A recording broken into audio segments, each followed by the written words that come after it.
హృదయపూర్వక వందనాలండి. అలాగే స్థానిక దైవజనులు రఘుయేలయ్య గారికి, అమ్మగారికి కూడా నా ప్రత్యేకమైన వందనాలు.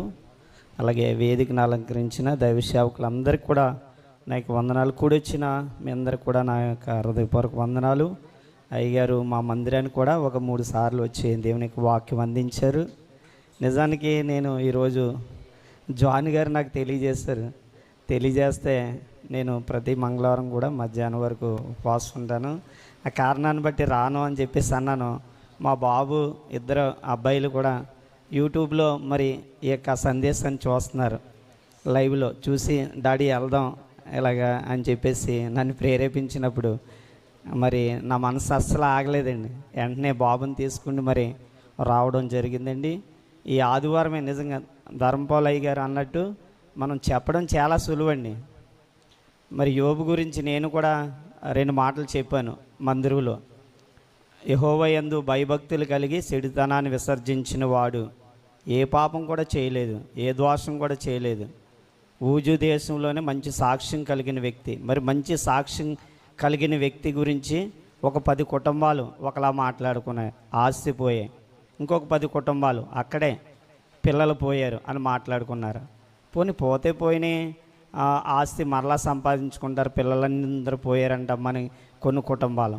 మళ్ళీ 3వ గుంపు వచ్చారు. వారేం మాట్లాడుకుంటున్నారంటే ఆదరణకరమైన మాటలు చెప్పబోయే భార్య వచ్చి చూడండి, అరినెత్తి నుంచి పాదాల దాకా గాయాలతో ఉన్న వ్యక్తిని, అసలు అతను ఇలా చెయ్యేసుకోవడానికి అవకాశం లేకుండా వ్యక్తిని భార్య కూడా దూషించి వెళ్ళిపోయింది. ఇది చాలా కష్టమని ఇంకో గుంపు మాట్లాడుకుంటున్నారు. బంధువులు, స్నేహితులు వీళ్ళు కూడా పరమభక్తుడు అంట కదా, దేవుని ఆశ్రయించాడు, అలాంటి సాక్ష్యమే లేదని 4వ గుంపు వారు సమాజం మాట్లాడుతూ ఉంటే ఇప్పుడు యోబు అంటున్నాడు ఒక అధ్యాయంలో, నా కొరకు సాక్ష్యం పలికివాడు పరలోకమందు ఉన్నాడు, నా పక్షాన సాక్ష్యం పలికివాడు పరలోకంలో ఉన్నాడు. చప్పట్లు కొట్టి ప్రభుని మహిమపడదాం గట్టిగా.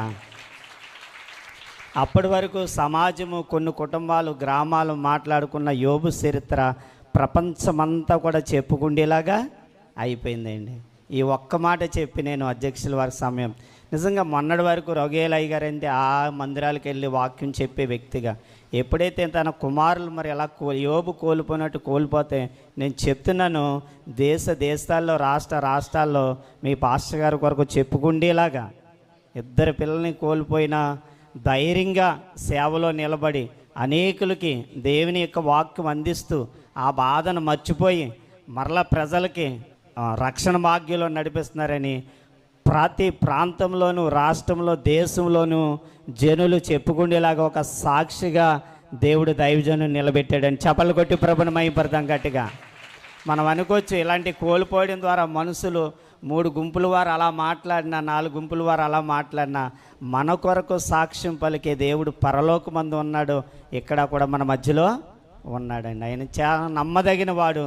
అప్పుడు నేను చివరిగా ముగింపు ఏమిచ్చానంటే, యెహోవా యందు భయభక్తులు గల వారు కోల్పోయిన వాటికి రెట్టింపు, నేను చెప్తున్నాను, రెట్టింపు ఆశీర్వాదాన్ని, రెట్టింపు పిల్లల్ని, రెట్టింపు ప్రపంచంలో ఇంకా ఎన్ని మందిరాలు అయితే తిరిగారో ఆయన తిరగాల, అన్నీ కూడా రెట్టింపు దేవుడు మీ దోస్తులు వాడుకోబోతున్నాడు. ఈ కొద్ది మాటలు దేవుడు దీవించినగాక. చప్పట్లు కొట్టి ప్రభుని మహిమపడదాం గట్టిగా. కొద్ది మాటలు దేవుడు. మంచిదండి.